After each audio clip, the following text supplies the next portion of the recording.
Bank where they come to you, man. Kone biba yoba for Chico. Good do manyetam wado go miamano tete. Agba malefia. Amadene gabari. No be yai nya make ba ngochu. Doko mi ablam go ti afia jo. Awde shiro computer so yo mi ba lefia. Ah, okay. Eshi. Adwa pa mumu. Abako tomatoes achake. Bako mama ba mchidemo leke nyanya amado na komodo jo funu hani manyo wa oh mingdu agba machuga plemi ba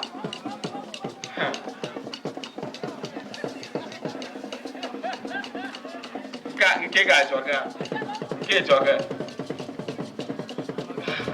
pepa nkapa Nkapa, my gazel, and a gazel darafia. Hey, Chopajia, the Shana Magala, Fio, Manananya. If you are online toilet one meal, online, then if you are beyond to a master computer, then the shadow let the paper by your Chumabia, Afina Gaza, Banco Woto, Uncodi. Nkapa, how about paper? Yeah, I'm a man now. Okay.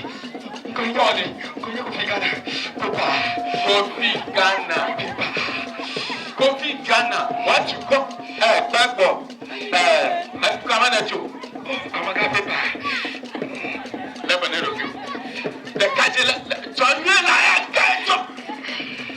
And you come at you. Paper. I'm a paper. And you come at you. I'm a go. Madiolo, Etibia, Gaza. And you come on that show, my online toilet. I'm a go paper. And you come on that show. Anyako, Ghana Toy Nanya. I have your man in yellow show. Oh, I'm a paper. I will computer. I have been in yellow show. And you get I have your mom. Ghana is a summer line. I'm about to. I got you. Cancel your money. I can't know what that means. I'm a paper. I can't let you go. I'm a paper. I never let young Canadian. Ako driving license da. Anyake amaga prepare. Oba online toilet tela. O driving license mako. Amaga mi gogola.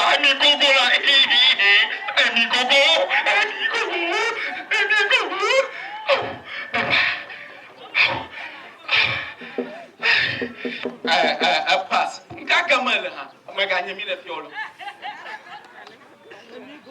Let me talk. I continue.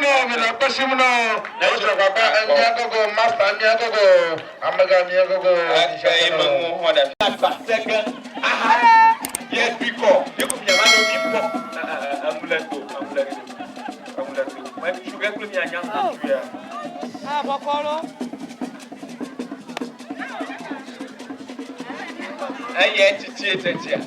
I like this shit more.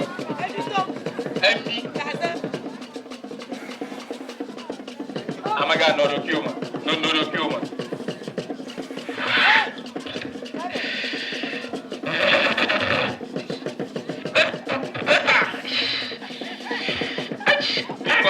People.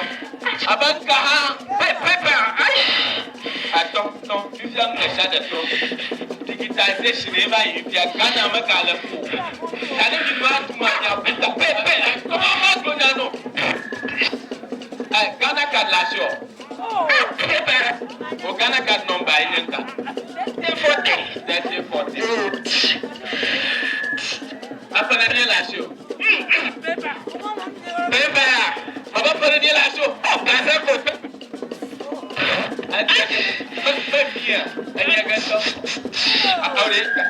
Hey, Johnny, Magana, Jojo. What through the other troll? Pepper. Papa, okay. There 54. Pepper, I got that. I'm a guy at 54. Give me a class when the man and I'm at 54. Oh, 54. Oh, okay. Stop. At the super. I think I said super picking a set. Hey, that's not and me, could be a new young person. But on a senior, now. I'm a idea. Out. And I know question. I never thought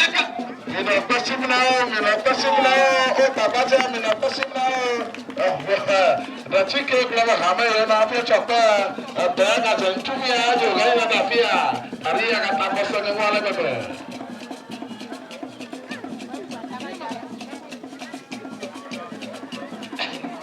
among the Pocomania could be a mellow. Oh, Ghana says Tomayo.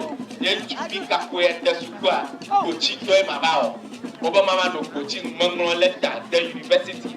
Mongo letter for satisfaction you are coaching you on my bad. Go them. I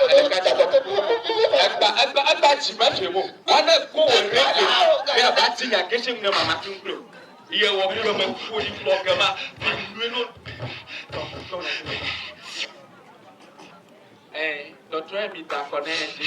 If you have pleasure to make a free, over free education, free dish, you have online toilet or meal. I say you pay.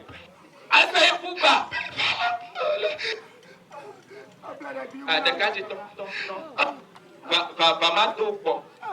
My brother, go now, to Coca-Cola. What the preacher, I live over for my old cat to Tomato. I'm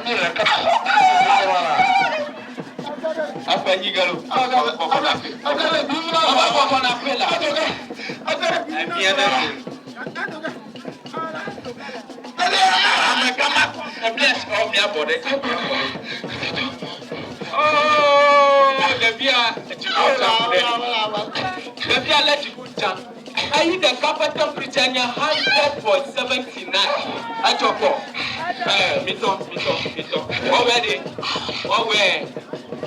Tom.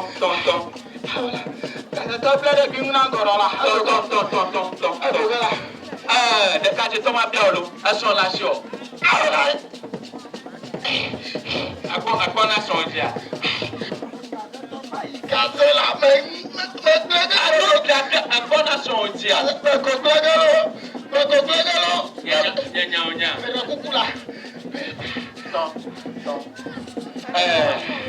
She didn't see my little na ko sonji abere bi na nkoro aso to gara abede kukula amaga odo pioni atuka mo chi odo adodo pa fel galo nema house number ni o ti ra nya kula nema house number ni 1520 that number ke la kwachi anye yo ba cassette anye about Baba Punemi, I'm going to Tatabuata. Tom, F54. Oh, Gary Macome, Professor Engineer. I will not see my Gautima.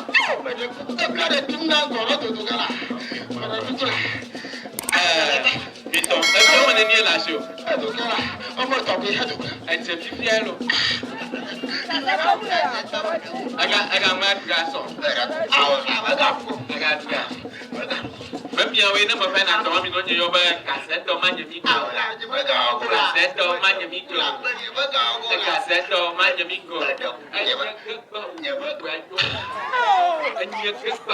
What were the data? I find that creator that I know what it is. Most person, then you got some of the yoga. I have a mima lump of people. You can't move it. Ayo ba no ko chi na yo. Ko wa ID card me mako. Aku kata ba de ka so ID card ya lo. Ko ga no la me ku la. Au ka za me do adu do ga la bere bi na goro la. Au la. Ko nya ku me mi. Isi ni la ke. Isi ni ku wa se. Ku la. Ku wa se. Ku la.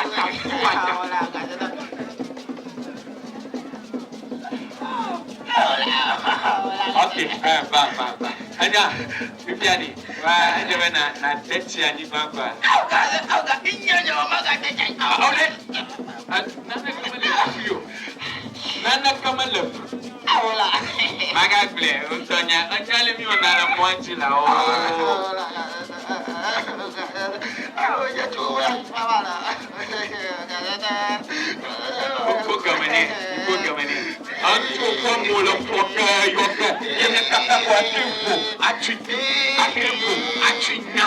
Yabe kwa mekere mboya. Ano pia tonano umya bado imene na. Etadelo.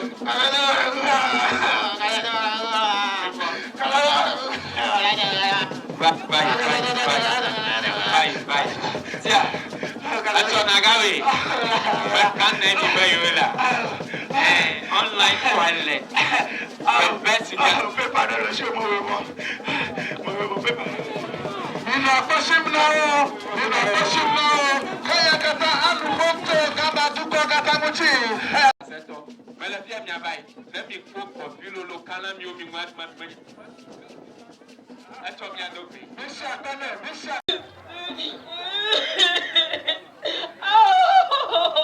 Madalo manche agulo. Biara mulo. Mama ya kido pia ifala. Mama ya. Yesu muzejo. Maja kata wa balo. Kejo perala. Salam la.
the north, my nephew.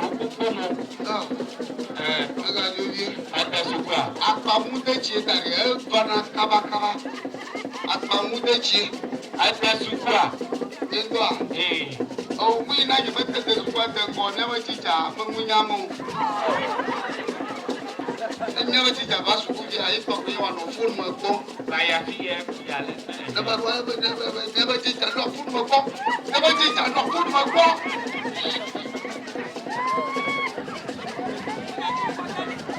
And here you were when I never knew why.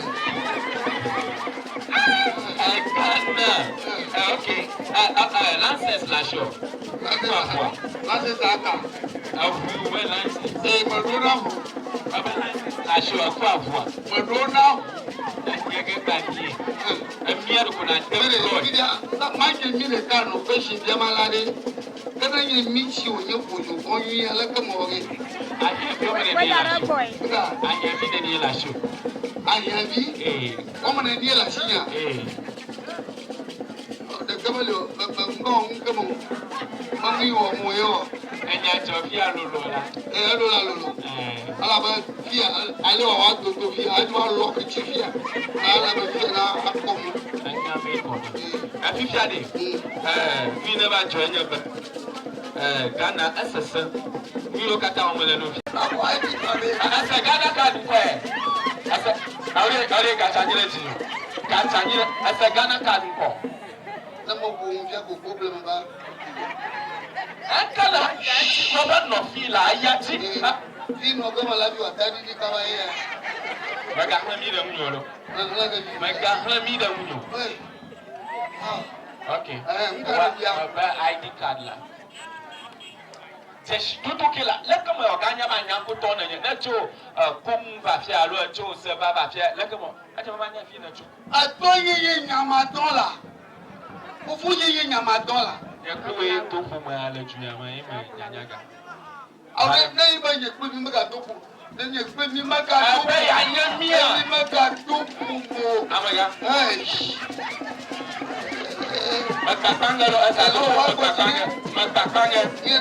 Breaking yellow. Hey, protect my don't protect my phone. I put the phone. Let him to me, buddy. Get at him and get out of here. Diana, we just go. But come on. Silly Mama, Diana. But come on. Hey, Kakashi, a little busy. Mata packing. Hey, not Papa. We would general a motherfucker. Hey, what did it? I'm a I'm not sure. I love a mother breaking it. L'approach. Buddy, I think I did. Sure. Buddy, have insurance, Leah. Buddy. Hey. I'm going to focus to the I